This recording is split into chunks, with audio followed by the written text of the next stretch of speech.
Hello, hello, and welcome. This is Malvina from Malvina Island, and I decided to make today's video because a lot of people actually is asking me, how did I end up married to a Japanese man? And as a Polish woman that lived on the west of Europe for the past 10 years, I would never imagine meeting even a person from Japan because Japan was never on my radar and I was never interested in that. So I think it's quite of a unique perspective, and the truth of staying in a marriage like this might be shocking for many of you. So if you want to know the real secrets about marriage like this, please continue watching this video. But I'm warning you. Don't tell that I didn't warn you. You might ask, how did it even happen? How did we meet? And how is it like to be in a marriage like this? Let's dive right into it. So, is this blonde Polish woman that lived an expat life for 1/3 of her life is gonna fit this traditional Japanese man that majority of his life spent surrounded by Japanese people and Japanese culture, not flying too far away from the nest? We don't know that yet. But what we know at this point is that these two got married, and as it's in marriage, they're trying to find a way to live together. So, starting off, maybe I have to give you a little bit of background about myself because I think a lot of Japanese people don't actually know where Poland is located. So Poland is located in the center of Europe, like literally center of Europe, as you can see here. And for majority of time, Polish economy was one of the worst in the world until this year, and actually until last year's, where economy of Poland really improved, for my own surprise, I have to say, or I'm really happy about it, of course, because I'm Polish. But I never, I didn't live in my adult life, throughout my adult life in Poland. I lived in Belgium and Netherlands. And I don't identify so much with this Polish lifestyle of my friends or peers or other people that stay here. And a little bit more information about, Poland is one of these top 20 countries in the world. Like, it's one of the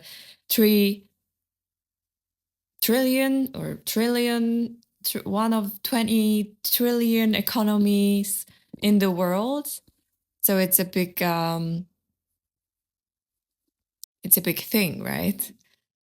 And what Japanese people know about Poland, actually, I think it's only Chopin. I made another video talking a little bit more about that, because I think even Japanese people don't know that Chopin was actually Polish French.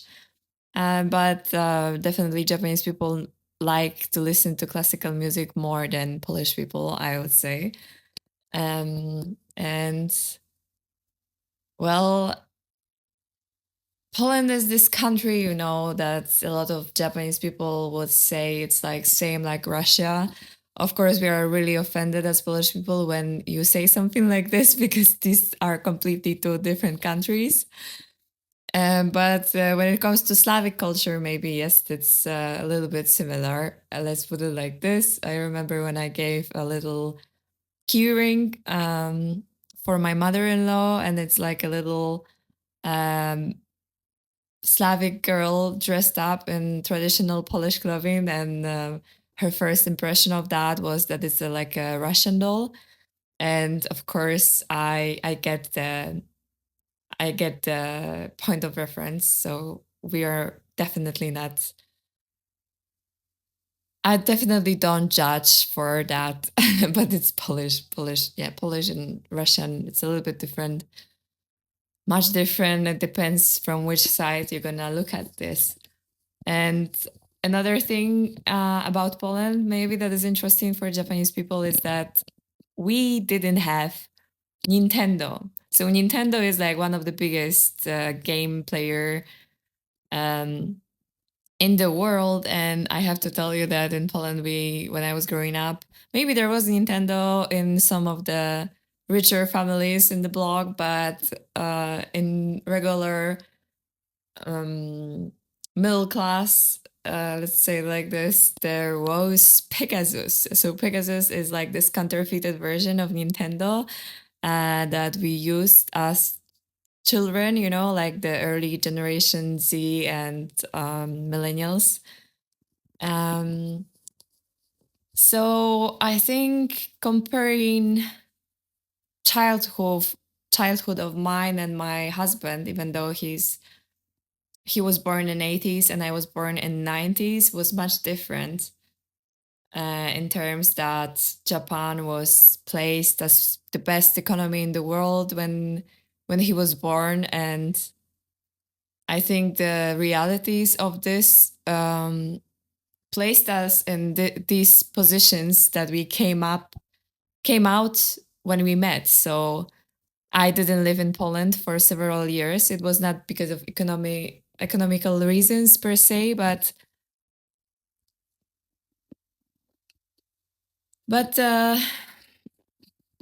I didn't live in Poland, yeah, because these years of like late communism still have some kind of impact or of how the mentality of Polish people is shaped that I don't identify as much. And of course, I don't want to generalize, but in generalize, yeah, and I wanted to say, but in general, it's like when every time when I come back to Poland and I go to city office or places like this, it's just the mentality of Polish people is a little bit. You can say the first impression is that Polish people don't smile and complain. It's like complaining is like a love language in Poland that I don't understand so much as well. And in Japan, I think people don't speak their mind so much. And because Poland was under invasion from all of the sides, basically the whole time in the world of existence of Poland, Polish mentality is really crafted to be defensive and maybe I wouldn't say aggressive, but Polish people definitely don't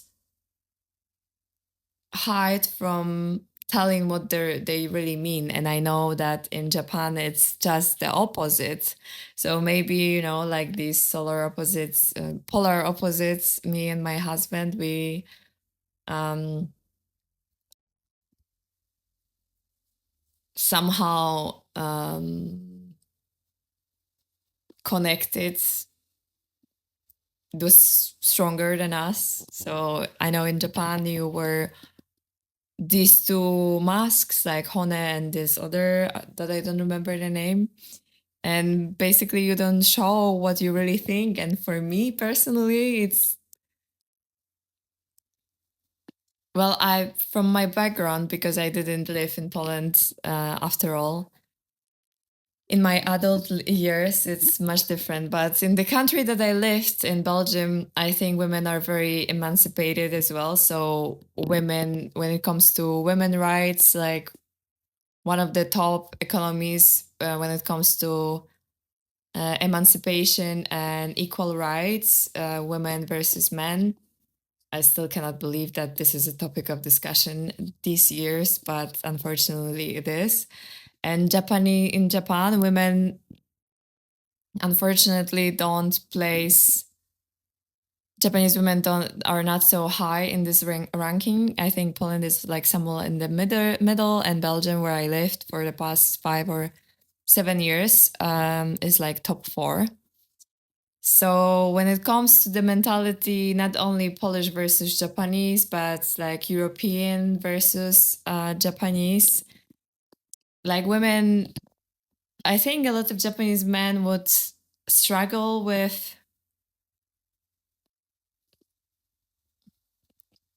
Western women being so open about their opinions and so empowered in what they think, and they can even earn more than men, which I think in Japan as a traditional country is still a taboo topic, and it's unimaginable for a lot of men in Japan that women can earn more, and there's not a lot of women based on statistics on managerial positions, because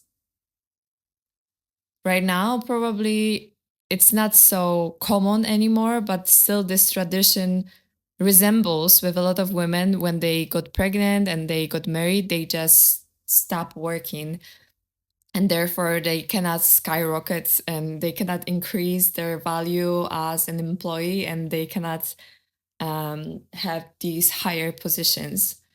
And in the country where I come from, where I worked in Belgium, I remember it was really embedded into the working culture that we prioritize women's rights, and we prioritize emancipation. And actually, most of my managers and best leaders that I had at work were women, and international women. I always worked in international companies, so I got used to working with international crowd, not only Belgian or Dutch, also people from around the globe. In Japan, people from Japan actually as well too, but not face-to-face meetings or like online meetings. Only I think we exchanged some emails. And it was always so sweet that Japanese people added the Malvina-san, for example, in the greeting of the email.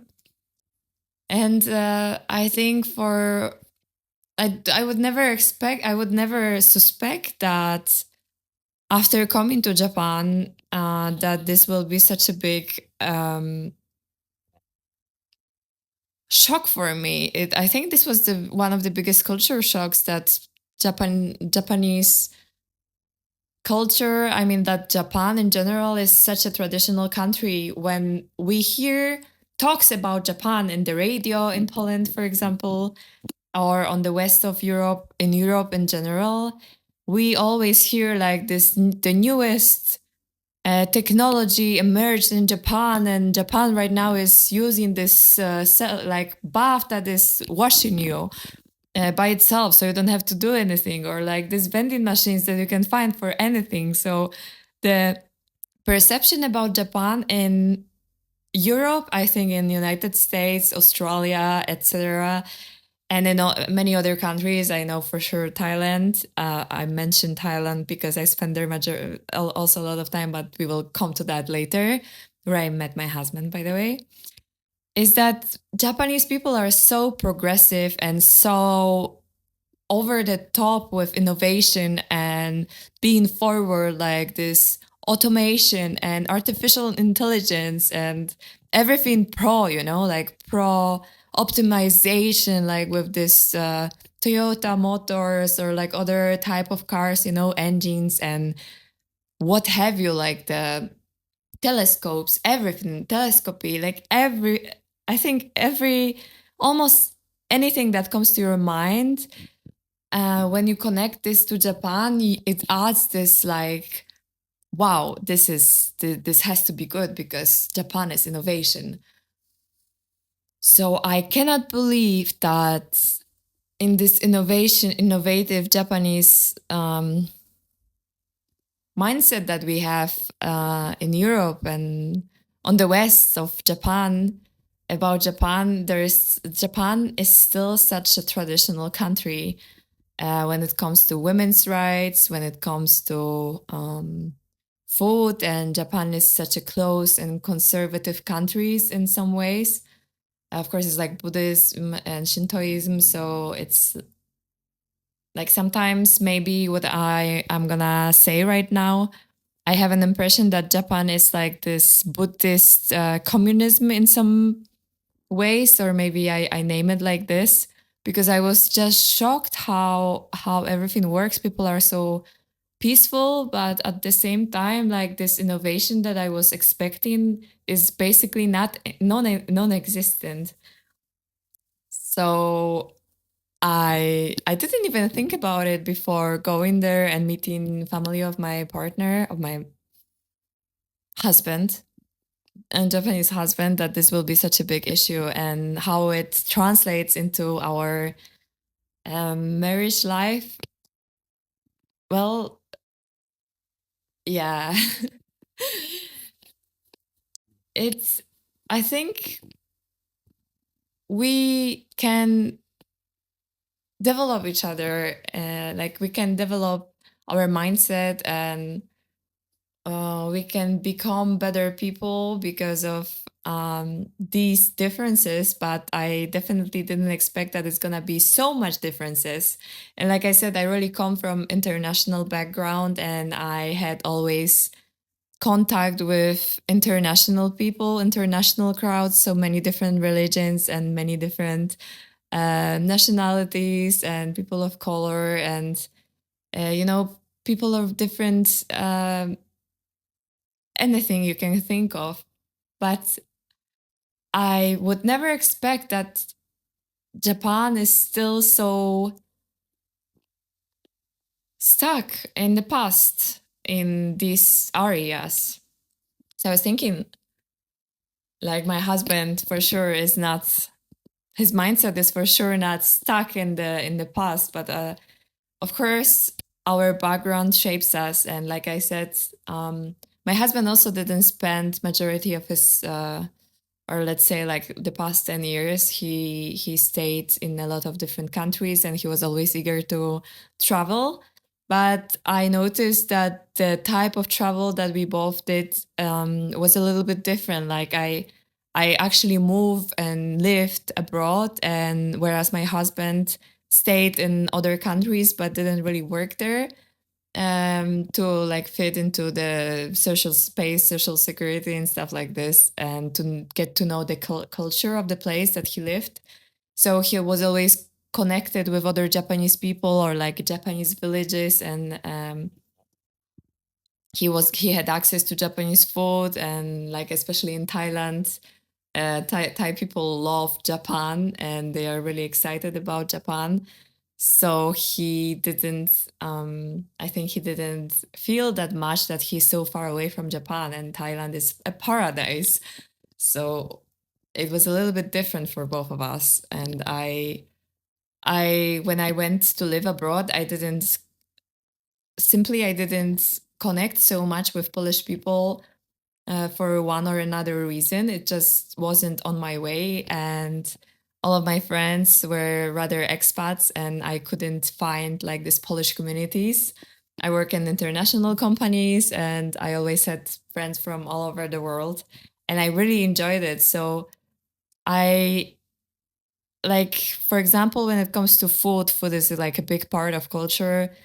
I, because of my diet, preferences, I am vegan. As if you follow my channel, you already know that, and this is one of the main topic of discussions every time I say that.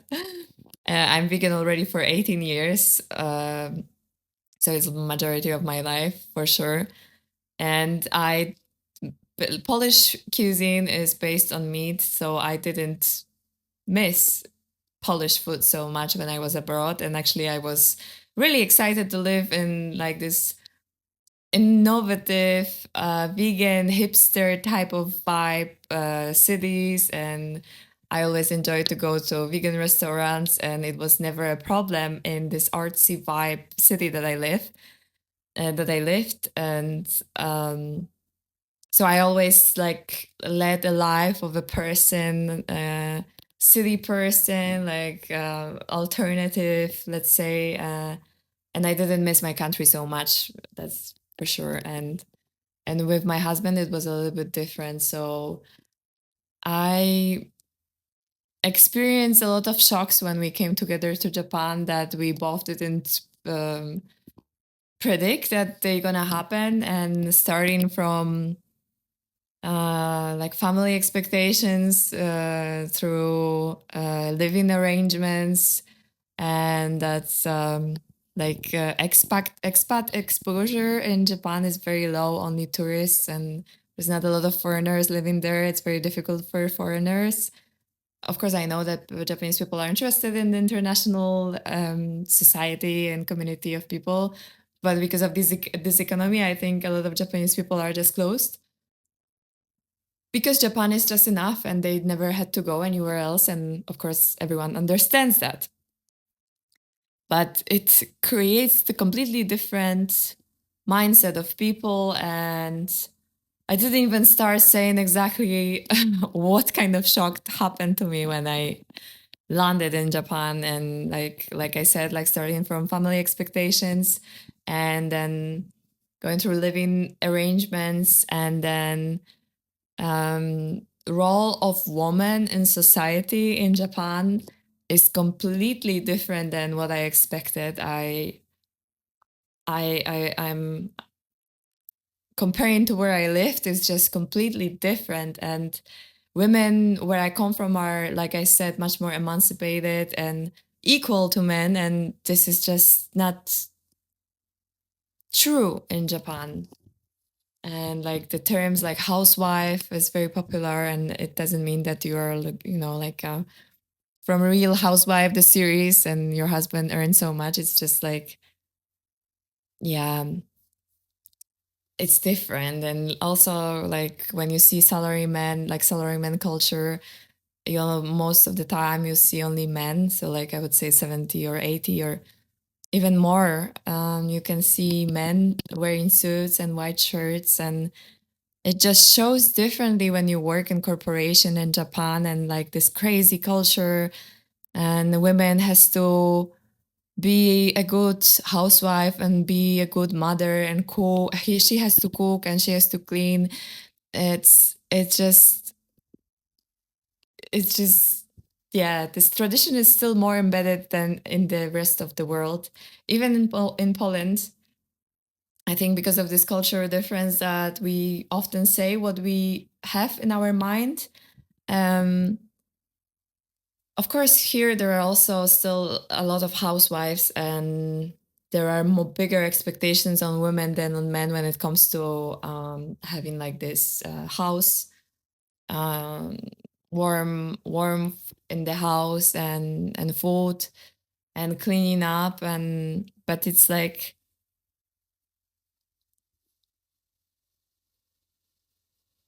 I think in a lot of places in the world, it's still a big issue, but I just didn't expect that it's gonna be Japan. So, how are we solving these issues where we, first of all, we didn't know that they're gonna come up? So, everything came up only after we got married. And now we are just trying to find a way that is gonna be suitable for both of us. And like I said, because I am very open minded and I say what I think, and comparing it to my husband is more reserved as per Japanese culture. And sometimes he doesn't, I would say, hide maybe is not a good word, of course, because of course I love my husband. So I'm just talking about the differences that are existing between us too.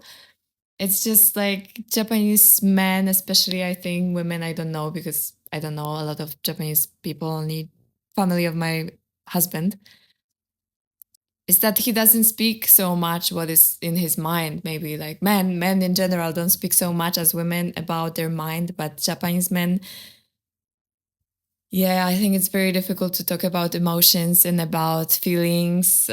So these topics, yeah, we are getting there. We are getting there.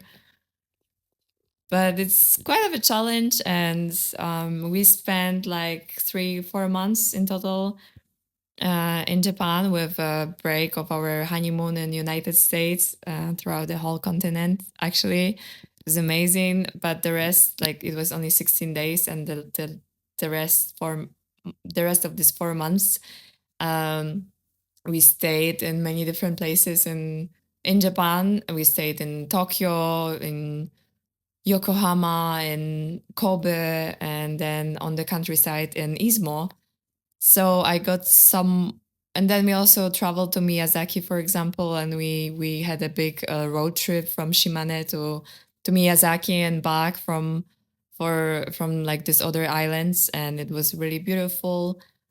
And so I got to see a lot of parts of Japan, and I'm very grateful for that. But just this mentality of people is so much different that I didn't expect at all, because I was never interested in Japan and like how is it really like there to be there. Same like Japanese people are not interested in Poland, but so for some reasons life um got us together, and we're gonna make it work. So okay, so this is part one of how who did I marry, and what are the biggest how is it like to be a Polish wife married to a Japanese man. So if you're interested of me talking more about certain topics, please for sure let me know down in the comments, and I will be more than happy to talk with you about this and to hear your opinions. Maybe you have some advices how to overcome this, especially this equal women men rights. And yeah, I'm really curious to hear your opinions, and I hope we will grow together farther. So this was Malvina from Malvina Island. Please don't forget to subscribe, like this video, and see you soon.